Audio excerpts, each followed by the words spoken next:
حضرت مستورد بن شداد رضی اللہ تعالیٰ عنہ بیان کرتے ہیں، رسول اللہ صلی اللہ علیہ وسلم نے فرمایا، جس نے کسی مسلمان کی وجہ سے ایک بھی لقمہ کھایا ہوگا، یعنی اس کی غیبت یا ہاتک وغیرہ کر کے کسی سے کوئی عوض لیا ہوگا، تو اللہ تعالیٰ اسے جہنم سے اسی طرح کا لقمہ کھلائے گا۔ اور جسے کسی مسلمان کی وجہ سے کوئی کپڑا پہنایا گیا تو اللہ تعالیٰ اسے جہنم سے اسی طرح کا کپڑا پہنائے گا۔ اور جس نے کسی کی تشہیر کی اور اسے دکھلاوے کے مقام پر پہنچایا ہو، یعنی اس کا چرچا کیا ہو، تو اللہ قیامت کے روز اس کی تشہیر کرے گا اور دکھلاوے کے مقام پر کھڑا کرے گا، یعنی ایسا عذاب دے گا یا ایسی جگہ عذاب دے گا کہ اس کا سب لوگوں میں چرچا ہوگا۔ سننے ابو داود حدیث نمبر 4881۔ حضرت ابو ہریرہ رضی اللہ تعالیٰ عنہ سے روایت ہے، رسول اللہ صلی اللہ علیہ وسلم نے فرمایا، ایک مسلمان کے لیے دوسرے مسلمان کا مال، عزت اور خون حرام ہے۔ بندے کے لیے یہی برائی کافی ہے کہ وہ اپنے مسلمان بھائی کو حقیر جانے۔ سننے ابو داود حدیث نمبر 4882۔ جناب سہل بن معاذ بن انس جوہنی اپنے والد سے روایت کرتے ہیں، نبی صلی اللہ علیہ وسلم نے فرمایا، جس نے کسی مومن کا کسی منافق سے بچاؤ کیا۔ راوی کہتا ہے، میرا خیال ہے کہ آپ نے یوں کہا، اللہ عز و جل ایک فرشتہ بھیجے گا جو اس کے گوشت کو جہنم کی آگ سے بچائے گا۔ اور جس نے کسی مسلمان پر کسی چیز کی تہمت لگائی کہ اس کے ذریعے سے اس نے اس پر عیب لگانا چاہا، تو اللہ اسے جہنم کے پل صراط پر روکے رکھے گا حتیٰ کہ اس کے کہے کی سزا پوری ہو جائے۔ سننے ابو داود حدیث نمبر 4883۔ حضرت جابر بن عبداللہ رضی اللہ تعالیٰ عنہ اور طلحہ بن سہل انصاری رضی اللہ عنہ سے روایت ہے، رسول اللہ صلی اللہ علیہ وسلم نے فرمایا، جس نے کسی مسلمان کو کہیں بے یار و مددگار چھوڑا جہاں کہ وہ بے عزت کیا جا رہا تھا، تو اللہ اسے ایسی جگہ بے یار و مددگار چھوڑے گا جہاں وہ چاہے گا کہ کاش اس کی مدد کی جائے۔ اور جس نے کسی مسلمان کی مدد کی اور اس کا دفاع کیا جہاں اسے بے عزت اور ذلیل کیا جا رہا تھا، تو اللہ اس کی ایسی جگہ مدد فرمائے گا جہاں وہ چاہے گا کہ اس کی مدد کی جائے۔ یا کہتے ہیں، مجھے یہ حدیث عبید اللہ بن عبداللہ بن عمر اور عقبہ بن شداد نے بھی روایت کی ہے۔ امام ابو داود رحمہ اللہ کہتے ہیں کہ یہ یحییٰ بن سلیم حضرت زید رضی اللہ عنہ کے صاحبزادے ہیں، جو نبی صلی اللہ علیہ وسلم کے آزاد کردہ غلام تھے، اور اسماعیل بن بشیر بنو مغالہ کے آزاد کردہ غلام ہیں، اور عقبہ بن شداد کے بجائے عتبہ بھی کہا گیا ہے۔ سننے ابو داود حدیث نمبر 4884۔ حضرت جندب بن عبداللہ بجلی رضی اللہ عنہ سے روایت ہے، ایک دیہاتی آیا، اس نے اپنی سواری بٹھائی، اس کا گھٹنا باندھا، پھر مسجد کے اندر آ گیا اور رسول اللہ صلی اللہ علیہ وسلم کے پیچھے نماز پڑھی۔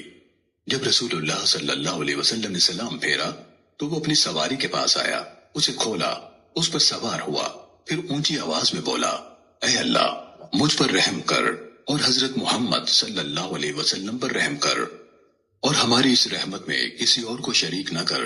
تو رسول اللہ صلی اللہ علیہ وسلم نے فرمایا، تم کیا سمجھتے ہو، یہ زیادہ جاہل ہے یا اس کا اونٹ؟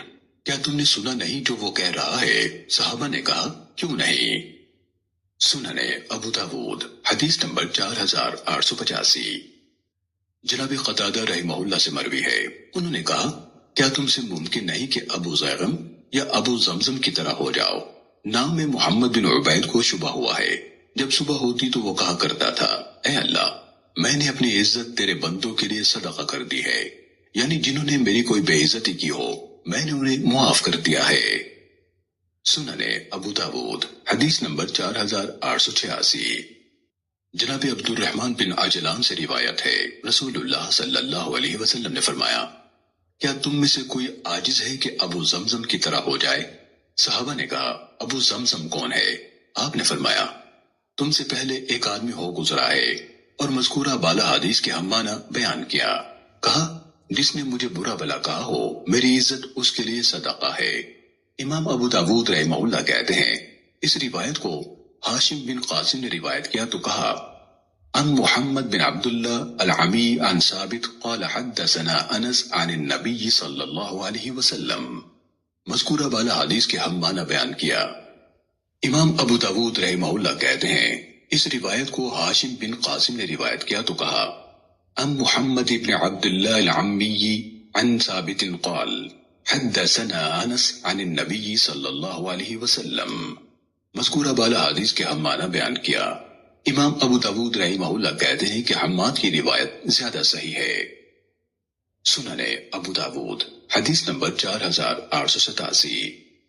حضرت معاویہ رضی اللہ تعالیٰ عنہ سے روایت ہے، وہ کہتے ہیں کہ میں نے رسول اللہ صلی اللہ علیہ وسلم سے سنا، آپ فرماتے تھے اگر تو لوگوں کے عیوب کے پیچھے پڑ گیا تو انہیں بگاڑ دے گا، یا قریب ہے کہ تو انہیں بگاڑ دے.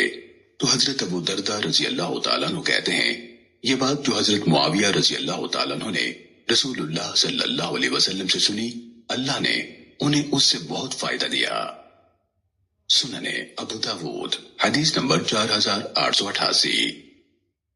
جناب جبیر بن نفیر، کثیر بن مرہ، عمر بن اسود رحمہم اللہ، حضرت مقدام بن معد یکرب اور حضرت ابو امامہ رضی اللہ تعالیٰ عنہ سے روایت ہے، نبی صلی اللہ علیہ وسلم نے فرمایا امیر یعنی حاکم وقت اگر تہمت اور شبہ کی بنا پر لوگوں کے در پہ ہوگا تو ان کو بگاڑ دے گا.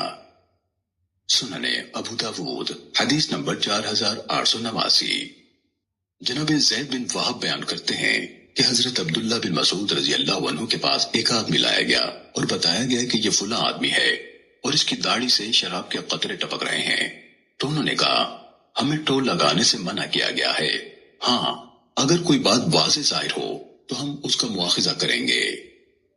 سنن ابو داود حدیث نمبر 4890.